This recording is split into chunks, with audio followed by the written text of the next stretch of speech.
Halo para sahabat sekalian, kali ini saya ingin membahas tentang klepon yang tidak islami lalu GoFood yang haram dan bagaimana sikap kita sebagai umat Kristen. Kemarin itu memang sempat viral mengenai soal kue klepon yang tidak jelas informasinya. Lalu muncul lagi pernyataan dari Dr. Erwandi Tarmizi yang mengatakan bahwa GoFood itu haram. Nah, para sahabat bisa melihat dalam video saya ini apa yang dikatakan oleh Dr. Erwandi Tarmizi dan juga bisa melihat berbagai macam komentar-komentar yang muncul dari para netizen, khususnya dari netizen yang ada di dunia jagat Twitter. Silahkan disaksikan dulu video berikut ini. Diskon fee sebanyak 15% yang nantinya ditagihkan per tahun. Jadi sebetulnya ketika driver Gojek tadi membelikan pesanan Anda pakai uang Gojek atau pakai uang Anda, berarti dia meminjamkan uang kepada Anda, iya atau tidak? Dipinjamkannya dengan 85% karena dia dapat fee dari si merchant tadi. Paham? Kalau harga makanan tadi 100.000 berarti dipinjamkannya Anda uang 85.000. Nanti ditagihkannya kepada Anda berapa? 85 atau 100? Di struktur tulis 100. Pinjam uang 85 dibayar 100 apa namanya? Selesai sudah? Subhanallah, kan di dunia ini yang benar kerjaan mereka. Jika kita mengamati komentar dari para netizen, banyak sekali tanggapan yang mencela, bahkan mengolok pernyataan Ustadz Erwandi ini. Namun, apapun dan bagaimanapun tanggapan dari para netizen itu, biarlah itu urusan mereka, bukan? Sekarang bagaimana dengan kita sebagai umat Kristen mengenai haramnya sesuatu hal? Pertanyaan ini menurut saya sangat penting untuk kita jawab karena kita bisa saja menjadi bahan olok-olokan mereka kaum muslim. Seperti yang pernah dikatakan oleh satu orang muslim, dia mengatakan bahwa dalam agama Islam itu segalanya diatur, sementara dalam agama Kristen tidak ada aturan. Nah, pernyataan ini bisa membuat iman seseorang, khususnya umat Kristen yang belum paham tentang iman Kristen, sehingga mereka mudah goyah. Mereka menjadi bingung. Maka untuk itulah saya membahas persoalan ini dengan tujuan untuk semakin menguatkan iman kita akan Kristus. Sekarang bagaimana ajaran iman Kristen mengenai haramnya sesuatu hal? Pertama, kita harus tahu bahwa dalam kitab suci Perjanjian Baru, sekali lagi dalam Perjanjian Baru, tidak ada teks yang langsung berbicara tentang haramnya sesuatu hal. Tidak ada. Namun, mengutip perkataan Yesus dalam Matius 15 ayat 11, dikatakan demikian, "Dengar dan camkanlah, bukan yang masuk ke dalam mulut yang menajiskan orang, melainkan yang keluar dari mulut, itulah yang menajiskan orang." Selain itu juga dalam Markus 7 ayat 15 dikatakan, apapun dari luar yang masuk ke dalam seseorang tidak dapat menajiskannya. Tetapi apa yang keluar dari seseorang itulah yang menajiskannya. Maka berdasarkan teks ini kita bisa mengkaitkan kata haram, meskipun sekali lagi tidak ada kata haram, tetapi karena terdapat kata menajiskan, pastinya sesuatu yang haram itu najis, bukan? Itu yang pertama. Yang kedua, kita harus memahami konteks perkataan Yesus ini, baik yang terdapat dalam Injil Matius maupun Injil Markus tadi. Konteksnya ialah bahwa orang Farisi yang sok suci awalnya mempertanyakan murid Yesus yang tidak mencuci tangan atau tidak membasuh tangan sebelum makan. Lalu Yesus menjawab mereka orang Farisi ini seperti yang saya bacakan tadi, seperti teks tadi itu. Nah, ketiga, tidak sedikit orang mengartikan perkataan Yesus dalam Matius tadi atau dalam Injil Markus itu secara harafiah atau hanya dengan melihat kata per kata, lalu mengartikan bahwa haram itu adalah bila memakan sesuatu lalu memuntahkannya. Tentu pemahaman yang seperti ini keliru. Nah, para sahabat, sangat menarik sekali. Para murid meminta Yesus untuk menjelaskan perkataan tentang apa yang disampaikan oleh Yesus tadi. Demikian bunyinya, ketika Yesus meninggalkan orang banyak itu dan masuk rumah, pengikut-pengikutnya bertanya kepada Yesus maksudnya, tentang masuk perumpamaan tadi. Silakan bandingkan dengan Markus 7 ayat 17. Lalu kata Yesus, apakah kamu juga tidak dapat memahaminya? Tidak tahukah kamu bahwa segala sesuatu yang dari luar yang masuk ke dalam seseorang tidak dapat menajiskannya? Atau dalam Matius 15 ayat 17, tidak tahukah kamu bahwa segala sesuatu yang masuk ke dalam mulut turun ke dalam perut lalu dibuang di jamban? Para sahabat, jika kita mengamati apa yang dikatakan oleh Yesus dalam Injil Matius tadi maupun Injil Markus, apa yang bisa kita pahami terkait dengan haram? Kita tahu bahwa makanan itu adalah kebutuhan pokok kita sehari-hari. Tetapi makanan itu tidak pernah menajiskan seseorang. Makanan tidak pernah menajiskan manusia. Makanan tidak mengubah hati manusia yang berhati baik menjadi jahat oleh karena makanan yang dimakannya. Makanan tidak mengubah karakter, sifat, tindakan seseorang yang memakan makanan itu. Nah, kalau demikian apa yang haram dalam agama Kristen? Atau dengan kata lain, tidak adakah yang haram menurut agama Kristen? Kenapa babi tidak haram? Sementara dalam agama Islam, babi itu haram. Dalam agama Yahudi juga demikian.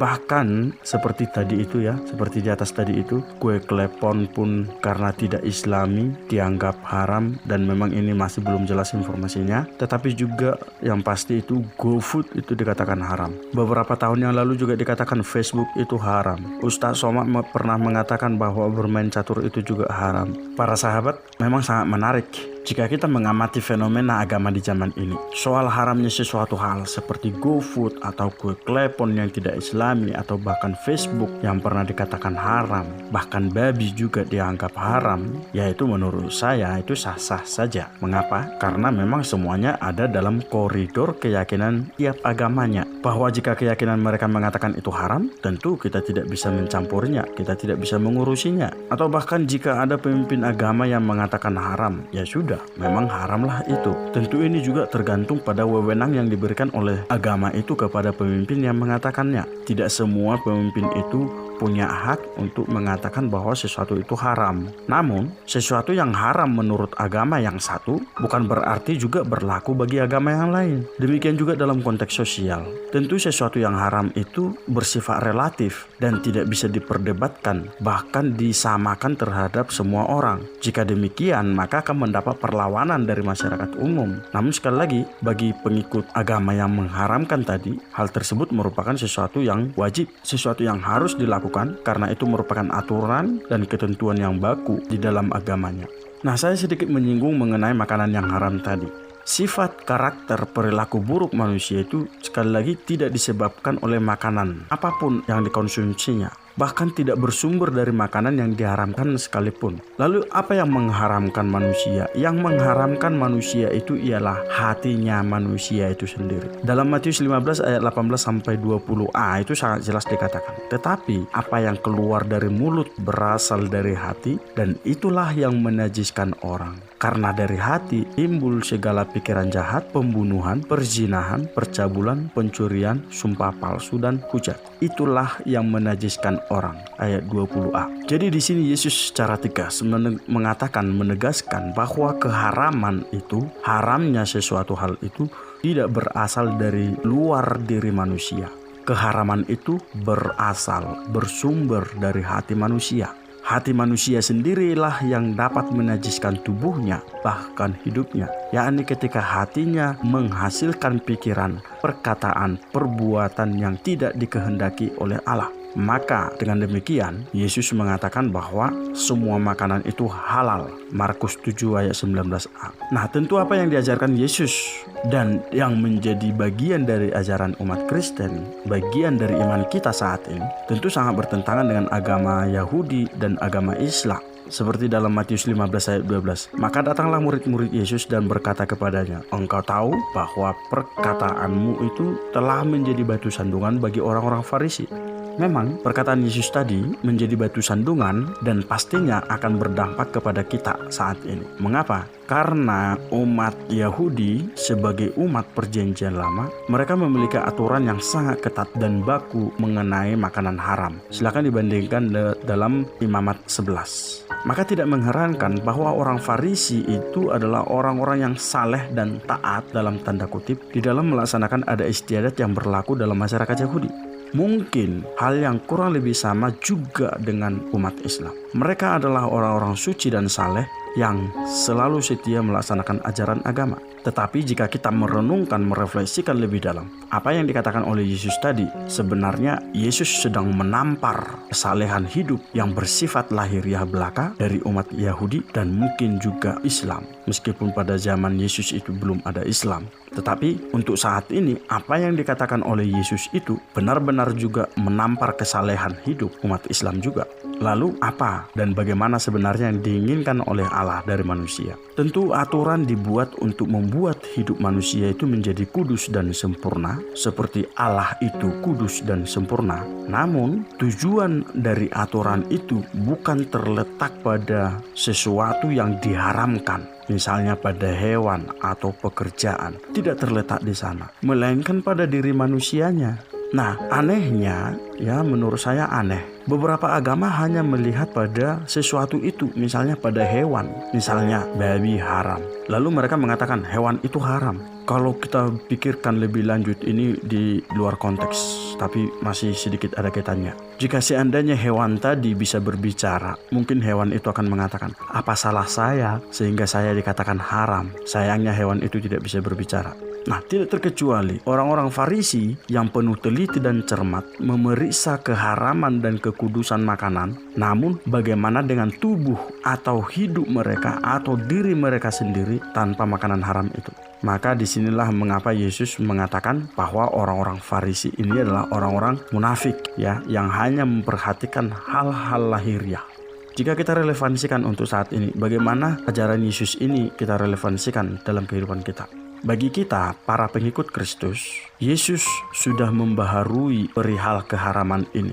Perihal haram itu tidak lagi diarahkan kepada hewan atau pekerjaan atau pada apapun, tetapi pada diri manusia itu sendiri, yakni langsung pada sasaran yang dimaksud oleh Allah, yaitu hati manusia. Bagaimana pikiran kita, bagaimana perkataan kita, tindakan dan perbuatan kita, apakah sudah bersumber dari hati atau bersumber dari keinginan atau egoisme atau nafsu? Hati yang tidak mengasihi Allah dan tidak mengasihi sesama akan menghasilkan pikiran, perkataan, perbuatan, dan tindakan yang juga tidak mengasihi Allah dan tidak mengasihi sesama manusia. Perihal haram tidak ada kaitannya apapun dengan makanan. Yang harus dijaga, yang harus dipertahankan dan diperjuangkan ialah mengenai kemurnian hati kita. Karena hati kita inilah yang dapat menajiskan diri kita sendiri, menajiskan kehidupan kita.